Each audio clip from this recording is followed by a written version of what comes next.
Fast food, those two little words carry with them the weight of billions of dollars, countless convenient meals, and if we're being honest, the quiet misery of a nation struggling to remember what real food even tastes like. It's everywhere, on every corner, in every shopping mall, rest stop, airport. Hell, it's even in places of worship in some parts of the world. But where did it all start? And how did we end up worshiping at the altar of the Golden Arches, or the Colonel's mysterious blend of herbs and spices? It's a history that's less about food and more about manipulation, money, and the eerie brilliance of industrial efficiency. And the origin story, like any good crime saga, isn't pretty. Let's rewind to the 1940s. Post-war America was on the brink of a new era, one driven by innovation, convenience, and an obsession with efficiency. People were on the move, cars filled the streets, and diners were getting fed up with waiting for the kind of slow, hearty meals their grandmothers made. Along comes a man named Richard McDonald, who, with his brother Maurice, reinvented how food was served. No more waiting around for a waitress to take your order, no more sitting down for a leisurely meal. No, this was about speed, assembly line, factory style, efficiency applied to food. Welcome to the future, welcome to McDonald's. You see, McDonald's didn't just revolutionize how food was made. They mechanized it, turned it into a system. The burger became a commodity, a widget on the production line of the American dream. It wasn't about taste anymore. It was about time and uniformity. Your burger in Kansas tastes exactly like your burger in New York. And both tasted like, well, not much. That was part of the appeal. You weren't buying a meal. You were buying an experience, a promise of something predictable and quick. McDonald's didn't sell food, it sold control, and in a post-war society grappling with uncertainty, control was damn appealing. But let's dig a little deeper beneath the shiny red and yellow veneer and look at the greasy underbelly of this empire. It didn't take long for others to see the genius and the profit potential in McDonald's model. Ray Kroc, the ambitious salesman who later turned McDonald's into a global behemoth, was nothing short of a shark.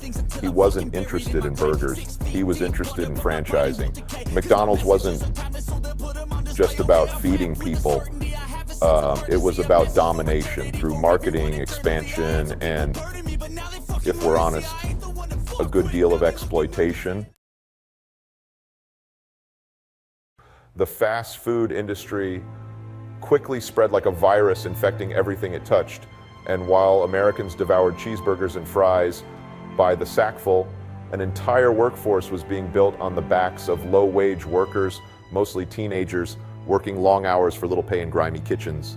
These kitchens, these factories of food, became training grounds for an endless stream of cheap disposable labor. And the food?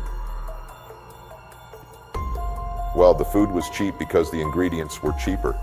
Factory-farmed beef, antibiotic-laden chicken, and genetically modified potatoes became the norm. Fast food companies weren't just making meals,